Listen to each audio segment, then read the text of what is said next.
Hey folks, before we get to this week's episode of Positively Trek, I'd like to take a moment to give a special thanks and shout out to some of our Patreon supporters. It is you who makes it possible for us to bring you this show each week. So, thank you so much to Carl Morris, Joyce Marin, Jim Stoffel, Dave Garcia, Rick Young, and Paul D. Kinnear.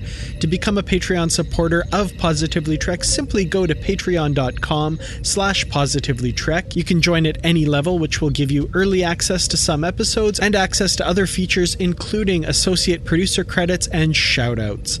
Thank you so much to those of you who have already pledged to help out the show, and to everyone else, thank you so much for listening. And now, let's get on with the show.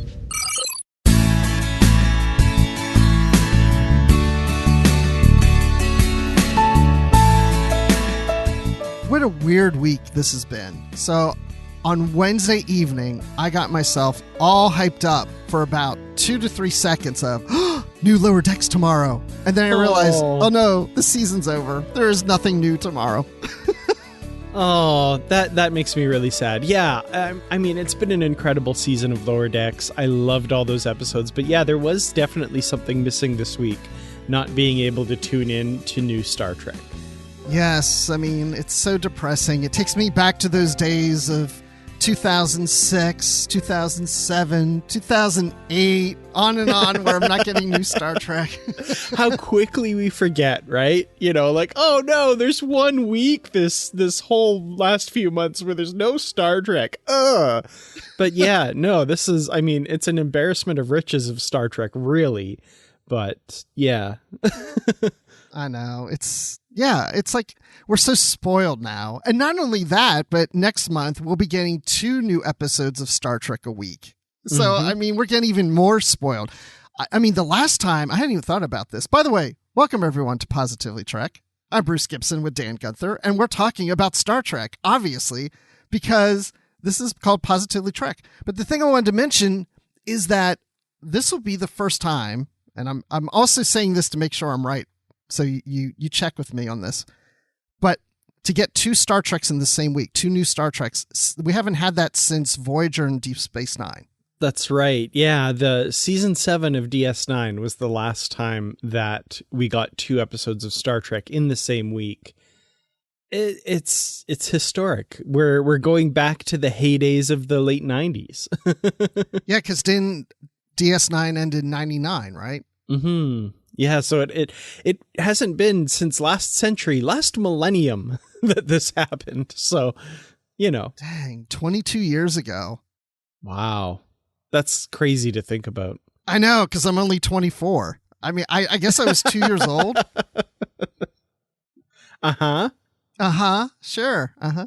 Yeah, tell us another one there, Bruce. Mentally, my daughters will tell you I'm 13. So. Oh, there you go, yeah. That I'll buy. I'll buy that one. Yeah.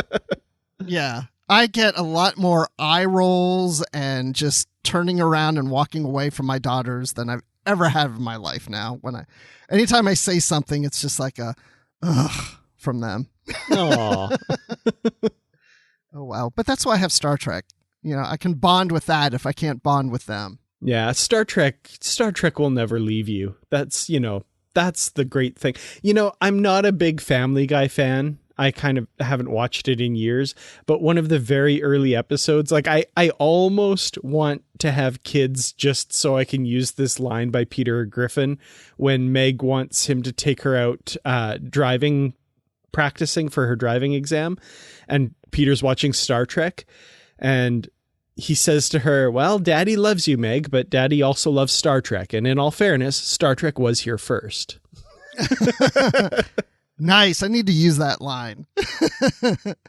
Yeah, I mean, my daughters both drive now. So my oldest is, well, as you hear this, she's turning 20 on the release of this date. Oh my gosh, 20.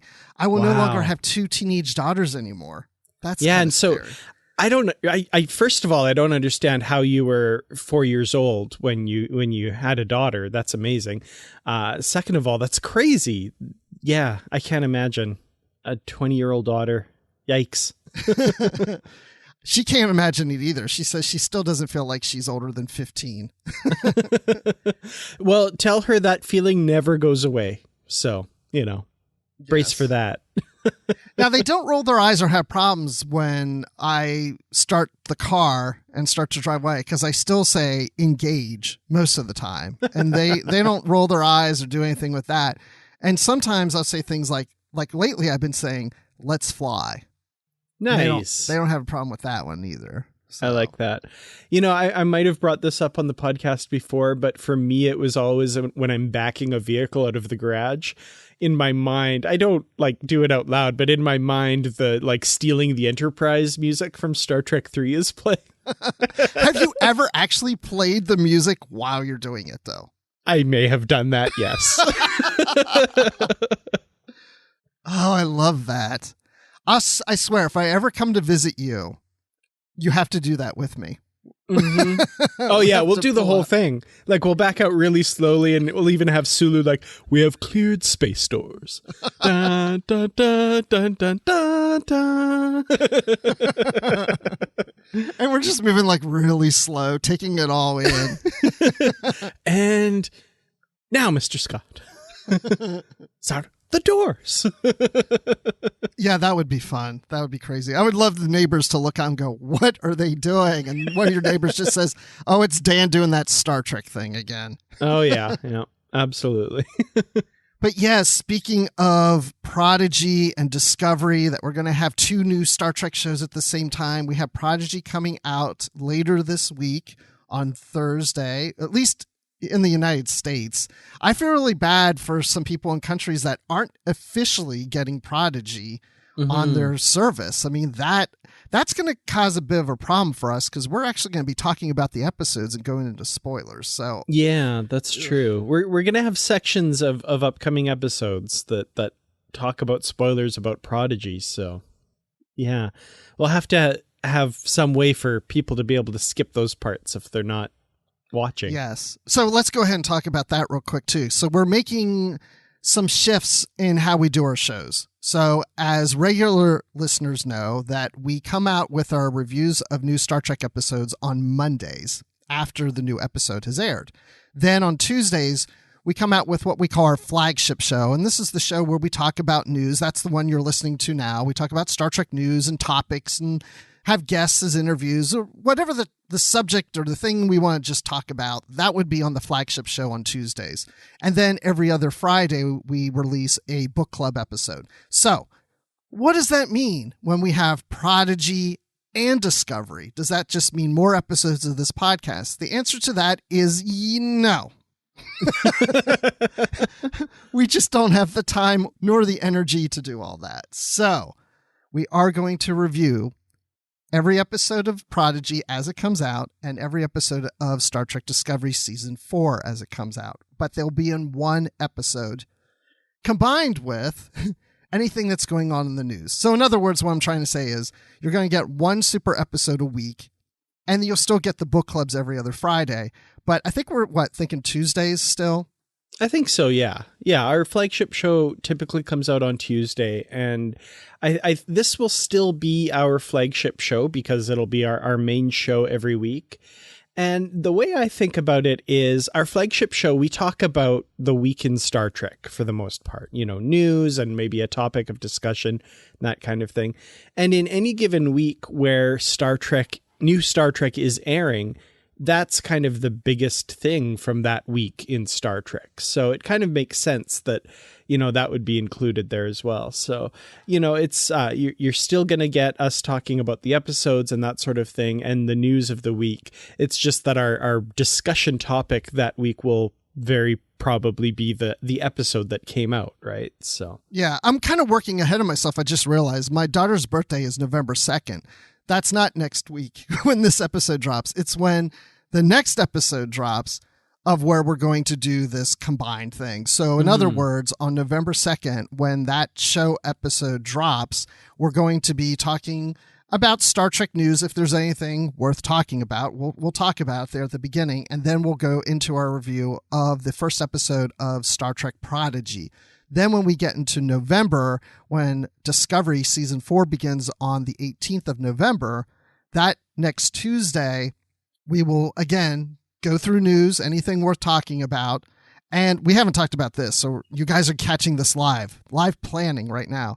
I would guess the best thing to do is do Discovery first and then Prodigy afterwards, for the reasons of there's some people who aren't getting Prodigy, and then they can just stop the podcast when we finish Discovery, so they don't have to skip over Prodigy to the end or anything. They can just skip the whole ending. That makes the most sense. Yeah, absolutely. Okay. So that's how we'll do it. We're thinking about you guys that, that can't get Prodigy. We feel for you. We really do. We just hate that. But yeah, for sure. And of course, we're always looking for feedback as well, both on our idea of how we're going to be doing this, and then later on, once we've kind of implemented this, how it's going. We love feedback. We love hearing from all of you about what you feel is working, what you would like to see different. So yeah, I'm just going to put it out there right now, positivelytrek@gmail.com. Let us know your thoughts on our future plans and how you think the podcast's going and what you would like to see different. I'm glad you said that because, yeah, I'm very open, and I know, of course, you are too, to different ideas. You guys may come back with something and say, hey, this is, we'd rather have you do it this way. And we go, oh, wow, didn't even think about that. Or, oh, well, if you guys like it better that way, we'll do it that way. I'm sorry I keep saying guys. That's just, my general way of talking.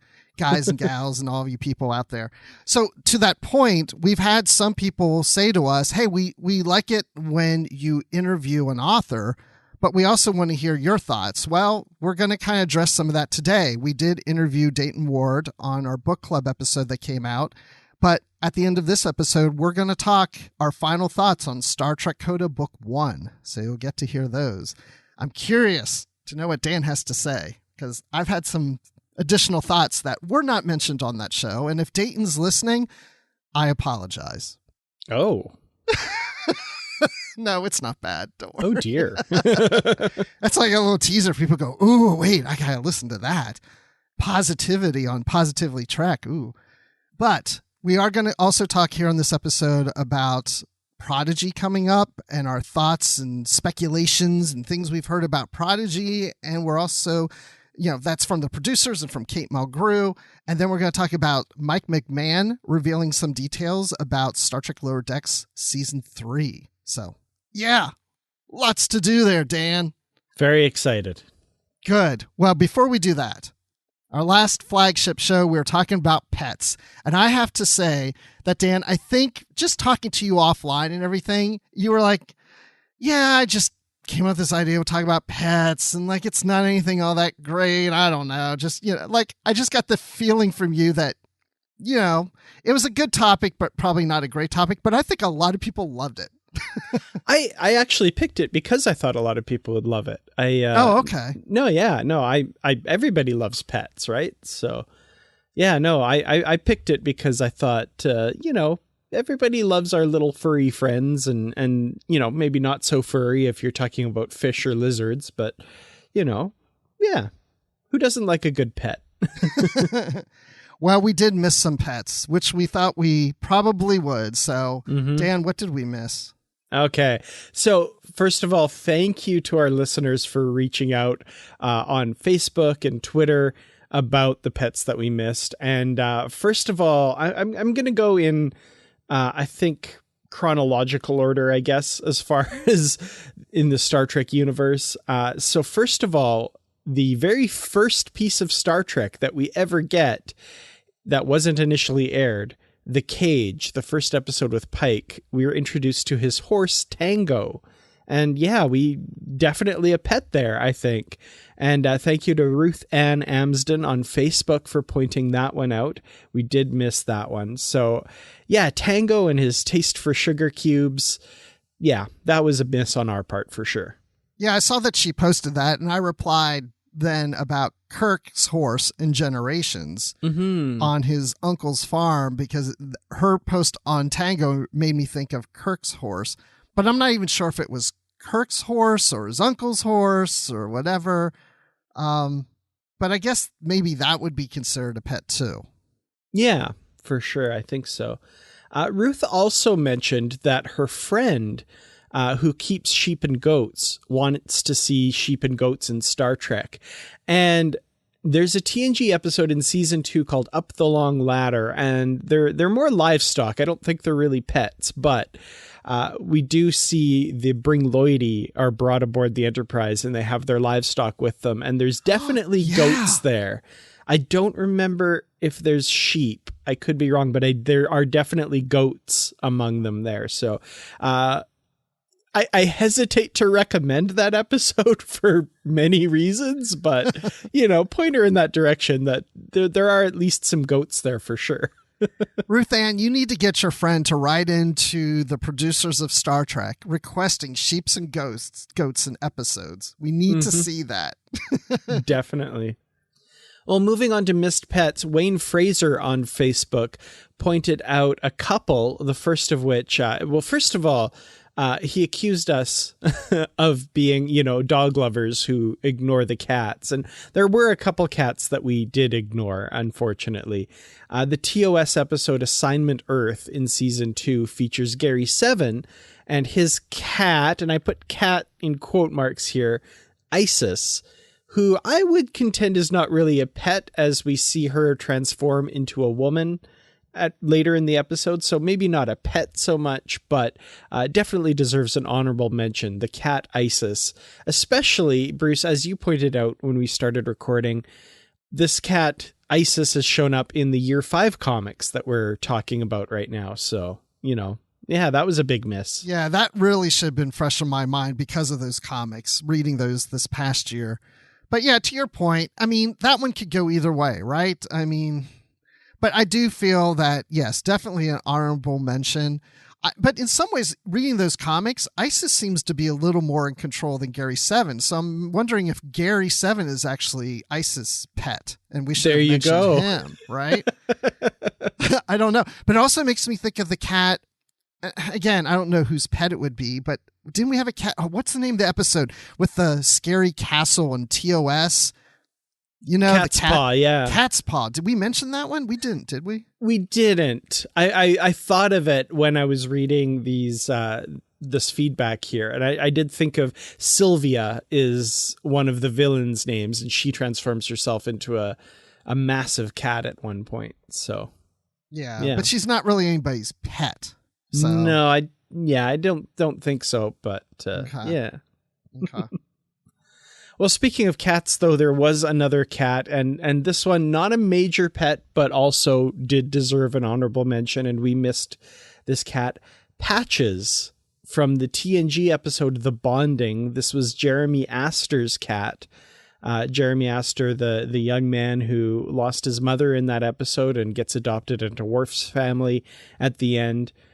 So presumably Patches is also a part of Worf's family. Because of the ownership by Jeremy there. So interesting thought. There's a history of cat ownership in Worf's family, especially if you take into account the novels where he inherited Spot after Data's passing. And remember, my prediction is that Worf has been killing the other Spots and replacing Spot with a different cat. And Data just can't figure out why Spot keeps changing. I would not have remembered the cat from this episode. I'm looking it up right now. I'm good. Okay, yeah, I see the cat now. But yeah, that one I would have totally missed, which I did, obviously. But yeah, I didn't think of the cat at the time, but beautiful calico cat, if I'm remembering correctly. But yes, multicolored. Well, this final one is actually very embarrassing that we did miss. And this was pointed out by Justin Ozer on Facebook and Twitter, kind of giving us the double whammy of remembrance there. Butler, Kirk's dog from Star Trek Generations, we see very briefly in the Nexus in that film. And I'm kind of kicking myself for not thinking of this one, because this is a pretty important one. The pet of a obviously main character. So yeah, that was a miss on our part, I think. Yeah, I was kicking myself for that one too. I was like, how can I not think of Butler? I mean, it's like Kirk's even so excited to see him. But we do, it's only brief. We don't see a whole lot of Butler. We get, just a few seconds of a Butler scene. But yeah, that's no excuse. It's just, that one got by us. I knew there'd be some obvious ones like these that we would totally forget about. And I even as we're talking through these, wasn't there a dog in the Voyager? Oh my gosh, what's the pilot called? For Voyager, I can't think of the name. Caretaker. Wasn't there a dog with the lady with the corn running around the picnic? Oh yeah. There was a dog running around there for sure. So corn on the cob lady had a pet. Yeah, that's true. Speaking of Caretaker, it was pointed out on the YouTube version of our podcast. I think it was Thomas Hill that pointed this out. Janeway's dog was an Irish setter, not a Labrador, like I said. So thank you for that. That was one that I forgot to put in the notes. But Bruce, because you brought up Caretaker, it triggered my memory and I remembered that. So thank you for pointing that one out. Well, and there's still more pets that we're missing, because even as we're talking, we still think of things and everybody's still thinking ones. There's still got to be ones out there we have not come up with, Yeah, no, there's a Voyager episode in season 1 called Ex Post Facto, and I just remember there's a little dog creature that's instrumental in clearing Tom Paris of murder charges in that episode because of the way the dog reacts to various people, and there's like memory things going on. Yeah, there's little dogs and creatures and other pets all over the place that just randomly are popping into my head. I'm like, oh yeah. Well, my final pet that I remember now, and this is the last one I'm going to mention, this would be Captain Jean-Luc Picard, because he's the pet of Q. Oh yes. Yeah. And we did put that little bit at the end of last week's episode. If you listened right to the end, there's a little blooper where I'm kicking myself because I forgot to mention that. I love the little bloopers at the end. Again, if you guys like those, let us know. We'll keep doing those, because believe me, we do get bloopers quite often. Yeah. And I mean, not every episode has some, but when we have a notable one, we like to stick it at the end of the episode. So it occurs to me, those of you who don't watch Star Trek Prodigy and are stopping the episode early, never know. You might want to just jump right to the last 10 seconds of the episode just to see if there's something there. But, you never know. Yes. And if there's nothing there, oh, well, sorry. Sorry about that. We were too perfect that day at recording. I'm rolling my eyes. Just like my daughters do to me. See, now I got you rolling your eyes at me. It just keeps happening. I will tell you this, people. I'm going to put it out there for you right now. We recorded with Dayton and about Coda Book 1, as you may have already heard. And Dayton did reach out to us about something and said, it just occurred to me, maybe we shouldn't have talked about this one thing. So it was edited out.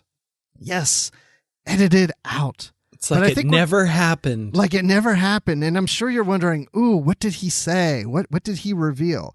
Well, I think we might release that little clip. It's nothing big earth-shattering, so don't get your hopes up too much, but I think we might release that as a patron exclusive after all 3 books come out. It's entirely possible. Yes. And if it doesn't, just ask us and then we'll tell you. But don't ask us before, because we're not telling. No way. We're the only ones that Dayton spoiled the books on. It's not that big. Don't worry. So let's talk about Prodigy. And again, if you don't want to know anything about Prodigy before it comes out, then don't listen to this. Go have an ice cream cone or something, like Tilly and Rutherford would do. So there was this interview. Did Tilly and Rutherford ever meet? No, I'm sorry, not Tilly. I meant Tendi. Although that would be cute, right? Tilly and Rutherford hanging out. You know why I probably said Tilly is because I was just watching, and I don't remember the name, but it was episode 9 of season 2 of Discovery, where, wait, what was that about? But anyway, there's a lot of Tilly in there. Oh, with Ariam's death and all that stuff. Oh, man. Oh, yeah, that fun episode. Yes, I was watching that. And you know why I was watching? Because I did that thing I do with Siri. Like, give me a number between 1 and 10 to pick the series and then the episode. And that's why I was watching that one. But there was some good Tilly moments in there, and that's why Tilly's on my mind. So anyway, sorry about that, Tendi. I apologize. Someday I'll slip your name in for Tilly sometime just to make it up for you. So there was an interview that Trek Movie did with Star Trek Prodigy producers, those brothers guys, Kevin and Dan, is it Hageman? Hageman. Hageman. See, I had it right the first time. And so I thought we'd just kind of look through what they had to say to trekmovie.com about what's coming up on Prodigy. So the question was asked if this was something that they came up with or that the studio came to them and say, create a show for us. And they said it was really Secret Hideout came to them and said, we would love to figure out an entry point for the Star Trek universe for a younger audience. And so Dan and Kevin got together and they came back with this idea and everybody was enthusiastic about it. So it sounds like this is their original idea, that it probably wasn't changed much at all from what they presented. Yeah, I think it's interesting, the genesis of this, that, you know, the producers or the studio went to them and said, you know, we're looking for an idea for how to bring younger audiences into Star Trek. And I love this just little bit of insight into how that all came about. And they talk a bit about, you know, throwing around ideas and trying to come up with the direction of it. And my favorite quote here is Dan Hageman says, the first thing we would say very early on is we don't want to work on little Kirk and little Spock. You know, that's kind of where maybe your mind goes when you're thinking like, oh, young Star Trek. Maybe we take the characters and look at their youth or something like that. And as Kevin says, that sounds like it would be a terrible show. So, you know, this idea of teaching this group of kids that are outside of Starfleet, outside of the usual people that we see, about what Starfleet is and that kind of thing. It sounds like a really fascinating show, first of all, to work on, to kind of build from the ground up, and second of all, to watch as a viewer. I'm really excited for this. Yeah, I don't really know the depth of their Star Trek knowledge. And that's not a criticism. I mean, if they don't have a huge depth of knowledge, I mean, I'm sure they do have knowledge of a lot of Star Trek things, obviously. Well, based on everything we've seen before, it's quite deep. They're very big fans and know quite a bit about Star Trek, yeah. But my point is that they said that they felt like they couldn't write an episode of something like Voyager, for example. And I thought, well, this is a nice position for them because it's exploring Star Trek through the eyes of characters that aren't familiar with Starfleet and the Federation. So it gives them a chance to help the audience who's watching discover and learn more about the Star Trek universe that they wouldn't know before because they're viewing it through the eyes of characters that also don't know. So that is a good entry point for these young children. And I don't know, sometimes it bothers me a little when people say, oh, this is the first time we're doing a show for kids and for Star Trek. And it's like, but the animated series, the intention was it's a show for kids because it was put on Saturday mornings. At least that was the network's intention. Now the writers were approaching it as, well, this is just Star Trek. You know, I'm not dumbing it down, which they didn't, thank goodness. But the target audience was kids. Yeah. Well, and also speaking of not dumbing it down, that's one of the other things from this interview that I really appreciate is, you know, they're approaching this as Star Trek, right? It's not like a dumbed down version of Star Trek for kids. It's the best parts of Star Trek and maybe not including some of the parts of Star Trek that are a little inappropriate for kids, you know, not doing those episodes. But 90% of the Star Trek out there, episodes of whatever series, are appropriate for kids. And that's kind of what they're focusing on and just making that show here. And it should be said also, it's canon, right? It's part of the Star Trek universe. They're part of the story going forward. They know that whatever they do has to fit in with the canon and what we expect of the Star Trek universe. It's not an offshoot. It's not something that is just like in its own little world. It's part of the wider universe. And it sounds like they're taking that responsibility very seriously. And that really fills me with a lot of hope for the series. Yeah, I'm really excited that they're considering all that, and they are taking it seriously, and they're not dumbing it down. And as we know from our friend David Mack, who's a Star Trek author, that he says, this is the most excited he's been of anything new Star Trek since Deep Space Nine. Mm-hmm. And that's saying a lot. Absolutely, yeah. Someone whose opinion I very much value. And if he's excited, I mean, I'm even more excited than I already was. And it's not that he's excited just like, he's seen some of the clips. He's actually been involved in the show. He's been a consultant. So he knows what's coming. He knows what's happening with this show. So yeah, I'm excited. We should probably have him on at some point. I mean, we're going to have him on about book 3 of Coda. Mm-hmm. But at that time we should ask him about Prodigy at that point. Oh, I fully intend to. Absolutely. Yeah. So, and then also Captain Janeway, they were asked about, was this a character they always considered? And they said 100%. We knew it was Kate right away. So yeah, that's pretty cool. That's interesting that they had that idea in mind, right from the beginning. I love this question. Are there going to be other appearances of other hologram characters from Star Trek? And Kevin Hageman answers, let's just say yes, there will be other holograms, but I don't want to make it sound like legacy characters who might show up on our show are going to be holograms. Our kids are starting in the Delta Quadrant and they're venturing into Federation space, the Federation space of all the other shows at that time period. So we might see real characters coming in, not as holograms. Mm-hmm. Excellent. The Doctor's got to be there at some point. Oh, for sure. Absolutely. I also love, and this isn't spoiling anything, this has been announced, Robert Beltran is reprising his role as Chakotay, this time as Captain Chakotay. And they ask the question here that I've been hearing a lot of speculation about. Like, is Captain Chakotay part of the original crew of the Protostar, the ship they find in this? And Kevin says, nice question, but we can't tell you anything except you're wrong on them being the former Protostar crew. So I've seen a lot of people speculating that, and apparently that's not the case. So interesting. That's interesting. I'm really hoping that we're going to see Captain Chakotay on Voyager. We have got to see Voyager. That would be really cool. Oh my gosh. Flip out, right? That's definitely a flip out moment. Because earlier in the interview, Kevin says, okay, I'm going to read it right here. Our kids are starting in the Delta Quadrant and they're venturing into Federation space.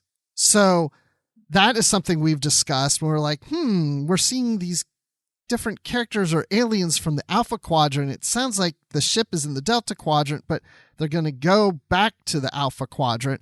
And apparently this confirms that. I don't know if we've actually heard from the creators of the show that confirmed that before, but we are going to go into the Alpha Quadrant. So there's plenty of opportunities to see Voyager or the Enterprise E or Deep Space Nine, the Cerritos maybe. So I'm excited to see all that. So, and in addition to that, they did an interview with Kate Mulgrew about her playing Janeway. And we've seen interviews with Kate where she has mentioned before that, she was asked to do this, was a little hesitant, maybe just briefly, but, this is a character she really loves and wanted to go back into and loves the idea of bringing kids into the fold. Yeah, I like the enthusiasm she's shown for being that mentor type character and bringing a younger audience and a younger generation into what Star Trek's all about. And whenever she talks about that, I really envy her role there. And I think she's perfect for it, for sure. So I think that we're going to see her as the hologram Janeway and then the real Janeway. And we may even see the real Janeway interact with the hologram Janeway at some point. Now that would be interesting. That would be pretty cool, yeah. So what was also mentioned in this interview is that the first episode is a 2-parter. So I guess we'll see part 1 and then a week later part 2. But Kate got to see both parts at the premiere. And now wait, when she talks about the premiere, she's talking about New York Comic Con, right? Mm-hmm. So now you're okay.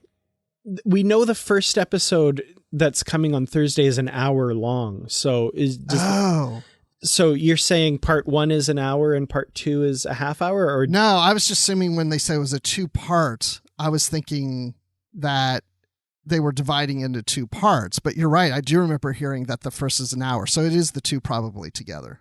Okay, that makes more sense to me. That was my assumption. I thought maybe you'd heard something different. So. No, I was just assuming when she said there was it's a 2-part episode, I was picturing the 2 separated. So I thought, oh, I don't know. Maybe it is, an hour part 1 and an hour part 2, but I don't think so. I think it probably is the 2 together. Second week is a half hour for sure. We've known that for a while. And what's the name of that episode? Do we know? I don't know. Darn. Do we know the name of the premiere episode? I don't have the insights like David Mack does, I'm afraid. No. I'm going to look on IMDb just to see if they post anything, but it doesn't mean it's right? It doesn't mean anything like that, but I'm just looking real quick. So the name of the episode is, and you heard it here first, is Lost and Found. Ooh, I like it. Or maybe you didn't hear it here first for those who are listening, but it's the first we've heard. Which makes sense if it was premiered at New York Comic Con, that name would be out there. People would know it. So Lost and Found. Okay, cool. All right. We're good to go. So Dan, are you going to watch this Thursday? Nah, probably not. Yeah, of course I'm going to watch. So yeah, those of you who are going to be watching, it will of course be on Paramount Plus in the United States, and in Canada on CTV Sci-Fi and Crave, the streaming service. So very, very excited for this. Hopefully we know international stuff soon, but yeah, I'm really, really excited for Prodigy. And I don't recall how they're doing this, but we also heard that it was going to be on Nickelodeon, on the cable network Nickelodeon. I don't recall if it's premiering the same day, though, or if it's like a week later or something. Do you remember? No, they announced months ago that it would be airing on Nickelodeon after it premieres on Paramount Plus. As far as when, I'm not sure, but It's not airing the same time, no. Okay. So those of you who don't have Paramount Plus and don't subscribe to it, which I can't believe you don't, because you're missing all this other stuff. But if you don't, then look for it on Nickelodeon on cable or satellite, and it should be coming to you soon, hopefully. Let's talk about Lower Decks. Mike McMahan. I mean, I was a little surprised how much information he's revealed. And if anybody doesn't want to know about anything, you probably do want to skip this. Weren't you a little surprised, Dan, when you read this, how much he's revealed in season 3? I mean, I was just kind of surprised. Yeah, he's kind of an open book here, which is really interesting. And I mean, he's saying all the right things for me. I'm so excited for season 3 coming off the high of season 2. Yeah, like I think more than what we saw in season 1, there's a lot of dangling stuff that just is begging to be picked up in season 3. And it looks like that's going to happen. Yeah, that the Klingons or a Klingon is pulling the strings with the Pakleds, which led to the arrest of Captain Freeman. And of course, I mean, that's no surprise when it says to be continued, that we're going to revisit that storyline and find out more about why they're doing what they're doing. And in a lot of ways, after I was actually looking at this article, and actually Mike McMahan has talked to different outlets, IO9 and Sci-Fi, but again, Trek Movie has put a great summary of those different interviews into their piece here. But I started to wonder, like, why frame Captain Freeman? Like, what would the Klingons or the Pakleds get from that? Like, it's just one captain of one ship. What's the point in framing her? What advantage is it to them? Well, the advantage, I assume, would be to deflect suspicion from them. Like, it's probably convenience because she was on the Pakled homeworld and they were able to plant evidence and deflect blame from them, would be my guess. I thought that, or maybe they didn't get a discount at the store on the Cerritos for their items. I still love the guy in the Pakled and the t-shirt for the USS Cerritos. I'm on the record. I want an action figure of that guy in that shirt. I will not be silent about this. I want that. I can imagine you wearing that as a shirt and having the action figure holding it at the same time. That would be great. And then Rutherford. Okay, so we are obviously going to get some information on that, which I'm really curious about. I think it was good that they pointed out this is not his first implant. This is his second. Mm-hmm. So any predictions on that based on what we talked about last time? Oh, I have no idea. I'm really curious to find out who implanted it and why. Yeah, all of those dangling threads. I'm just really excited to find out what that's all about. Yes, so that's good news that we will find out about that. But the other thing, Dan, I couldn't help but think of you. T'Lyn makes a return, and you were hoping for that big time. Yeah, I'm so excited. Me and about, a million other people on the internet for sure. T'Lyn, the Vulcan officer from the episode Way Douche. Very, very, very cool. Interesting quote by Mike McMahan here where he says, "You will see T'Lyn again, but her story does not take her to the Cerritos anytime soon." So she's not going to be on the Cerritos, at least not right away. So we won't see that, but I'm so glad we're going to see that character again. Yeah, and this fact that he says not anytime soon does sound like, well, I guess she is going to get the Cerritos at some point. That's at least in the plans, I would say. Could be, yeah. Cool. Well, if she goes to the Cerritos, she will see Mariner and Jennifer dating, which again is something we speculated because there was some flirtatiousness there going on between the two of them. And I like this because I think with the character Mariner that she has this whole wall and built up and tries to distance herself. We've seen her have relationships with her friends, but what happens if Mariner starts dating someone? I think she could be somebody that's difficult to date because of those walls. I would imagine, yeah, there's some psychological issues and that sort of thing that, would make her possibly difficult to be in a long-term relationship with. So I'm curious to see how this all works out. And the fact that it's with Jennifer, I think, is really great given their kind of antagonistic relationship beforehand. To see that progress into this, that's pretty cool. I'll tell you one thing. Dating Andorian, I'd be a little careful because they can be a bit aggressive and pissed off easily sometimes. I'm also excited to see if they make it, strict canon somehow, if they're able to do this, the 4 Andorian sexes. I think that could be really cool. Oh my gosh, why did you say that? Because now I really want that. And if they don't do it, I'll be really upset. Mike McMahan, I know you don't listen, but even if you are listening, you've got to do this, the 4 sexes. You'd have fun with that. Seriously, because the next thing I want to mention is Shax and Tiana, and you're going to have fun with that too, because you say in here, when you talk with the Ready Room, that we may want to loosen our collars while watching this episode because it gets spicy. And I'm like, I don't know if I want to see this or not. Yeah. Shax and Tiana, I love those two together. I think this is going to be a lot of fun. I love that kind of build up that we see, like little hints in season 1 and season 2. Yeah, they're pretty tight. And season 3, apparently, as he says, it gets a little spicy. So, all right, I'm on board. It's a good thing he's alive again. Mm-hmm. So I want to just ask you that real quick. Do you ever want to find out how he was brought back to life? No, I think it's perfect the way it was done, because that's the whole point of the series, right? The lower deckers don't get to know that stuff.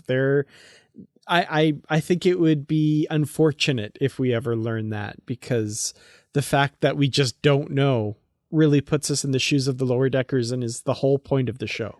I agree. And when I say I don't want to know in a novel. I don't want to know in a comic. I don't want to know in a video game. I want to know nothing. I want to always be a mystery. Yep, absolutely. Good. We're on the same page with that, which isn't unusual because usually we're on the same page with most things. But The last thing was also with IO9 and the Ready Room. It was made clear that whatever's going on with Captain Freeman sounds like it would be resolved fairly quickly, maybe in the premiere episode or shortly after that. So I don't think we're going to see Captain Freeman in jail for the whole next season of Lower Decks. No, definitely not, according to this, for sure. So, yeah, she's going to be back in charge of the Cerritos pretty quickly, I think. And as this interview says here, you know, she doesn't want to be anywhere else either. So even once she's cleared of all this, which I assume she will be, she'll be back on the command chair of the Cerritos and not some bigger, better ship. I can't think of a single ship that would be better than the Cerritos. Except for... No, I'm kidding. Okay. Well, now, Dan, you want to talk about Coda Book 1? Sure. So I want to ask you, have you started reading Book 2 yet? I haven't. No, I'm reading our next book for our book club episode, The Lost Era, The Buried Age. And I'm not finished that one yet, so I haven't gotten a chance for Book 2 of Coda yet, no. Okay, so I guess I kind of revealed this, but we do have early copies of Book 2. I couldn't not... I had to start reading it right away. So I'm almost done. Oh, wow. So, and then I'm going to go to The Buried Age, which I've read before, but I have to refresh my memory on that. And I might have to go back to Book 2 again and reread it before we talk to James Swallow. So there's a lot of reading going on in there. So, yeah, I just wanted to get a start on The Buried Age because it's such a long book. I know. I'm trying to think when I'm going to get that done. But I'm trying to hurry through Book 2 because, like I said, I'm almost done. So maybe I'll get to The Buried Age today as we're recording, which is on a Saturday here. So we'll see. But so Coda. Okay. Book 1. My thoughts, I'm just going to start off right away with I'm really into this series. I'm really loving I love the first book. I'm really loving the second book too. I love how it's tying up loose ends in this continuity.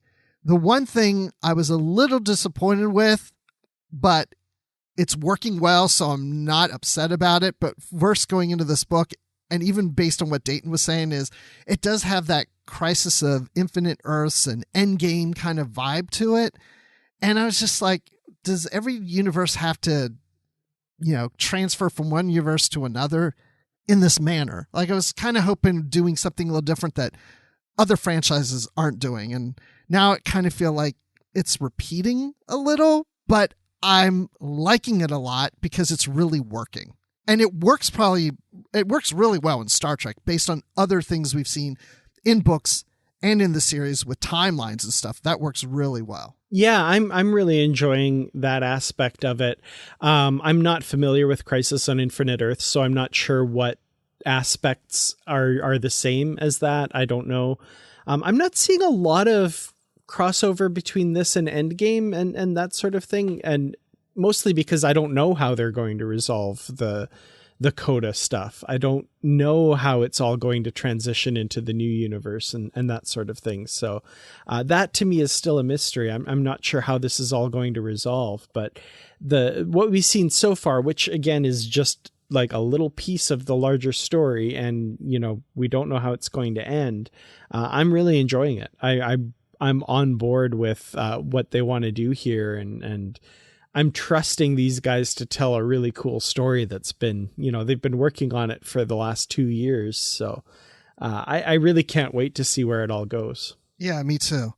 I'm really loving it. I'm just saying my initial thought was, oh gosh, we're going to do Infinite Earth thing, kind of thing, whatever. But I'm loving this. So I'm glad they went the direction they went in. I will say that, like, again, not knowing Crisis on Infinite Earths myself, Dayton Ward in our interview pushed back against the idea that this was like Crisis on Infinite Earths and saying that people have been making that comparison, but he doesn't really see it that way. So yeah, and I would say it's not like a copy or anything, but there's just aspects of it that kind of remind you of it. Obviously, if other people are thinking, it just reminds you of that setup. But again, I'm loving it, and what I think is going on. Again, we're going to spoilers, obviously. But I think what's going on is I keep thinking about Riker recently, and he seems to, I'm not sure if he's the Riker from this timeline, this continuity. I think he's from a different timeline because, and maybe I don't know. See, this is the problem because I'm reading book 2. I'm trying to remember, wait, am I going too far or is this something? But I shouldn't just say Riker, but I've been thinking about Riker, I've been thinking about Worf and some other characters. I'm just wondering, and Crusher, Dr. Crusher. I'm just wondering if these are characters, if people are somehow being moved from one timeline to another. Because like Crusher at the beginning of the book has like a dizziness to her and she doesn't understand why. And it's like, well, that's kind of similar to Worf and parallels. Like, I'm just wondering if characters are moving from timeline to timeline and all these timelines are kind of merging together and being intertwined and people are going in and out. And not everybody is who you think they are. Because I've heard speculation where people say that certain characters that have died, well, are they really dead? And it's like, we could see a character that died that came back just because their counterpart in another universe has merged into this one. Like, I think there's something weird like that going on. Interesting. I hadn't thought of that. That's kind of cool. So do you think they're going to collapse the timeline by the time all these books are done? Well, we know basically the only thing we know is by the end, things are going to match up to the canon timeline. That's all we know. So I have no idea. I don't know how they're going to do that at all. Well, what I'm hoping for, so this is my prediction. What I'm hoping for, this timeline still exists in some capacity. That's not destroyed or just totally gone away or something. Even though we won't get any more books into it, that it could just, the timeline still exists. But I don't know. I don't know. But overall, what are your final thoughts on book 1? Well, I mean, pretty much the same as what I shared in the episode we talked about it, where I really enjoyed this story, and I'm really fascinated to see where it goes after this. It was definitely emotional and hard hitting and action packed and terrific. I don't know what more really to add than what I shared there. I really, really enjoyed this story for sure. Yeah, I've really enjoyed the story. I want it to continue into book 2 and 3, which is going really well so far for me with book 2. I love how it's resolving all the different storylines that we're getting in other books and different characters we've got in different books. And it does seem to fit and come together. Like, this was a natural progression. Like, it's almost as if they've been planning this for years, but it's just working out so beautifully. And I feel like this is going to be the cap that we need to this timeline, investing 20 years into it. So I'm giving this book 5 out of 5 Crushers from different universes. Nice. That's really good. Yeah, as far as a rating, I don't know. I still want to hold off, I think, until I've read the whole story. But it's right now it's holding at a steady, very high rating. Nice. Well, if people want to talk about Coda with you, where can they find you? You can find me on Twitter. I'm at Kurtrats. That's KERTRATS, and youtube.com/Kurtrats Productions.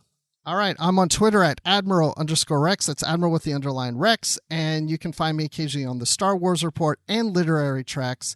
And please feel free to email us at positivelytrek@gmail.com. We're also on Twitter at positivelytrek, also Instagram. And of course, look for us on Patreon. Become a patron, and you can get some episodes early every once in a while and some exclusive content every once in a while. And a big thank you from us. And also, look for a Goodreads group where we have a discussion of and post our books for the book club in there, so you know what's coming up, like The Buried Age, which is coming up next week. So check that out. So our next episode will be us talking about the first episode of Prodigy. How exciting is that? Ooh, I'm excited.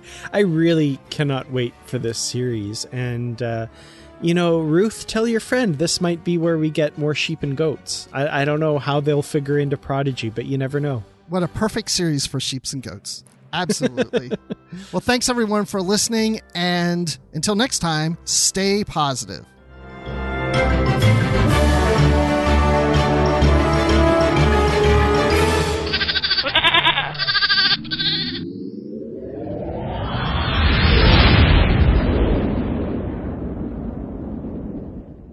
Sit, Ubu, sit. Good dog.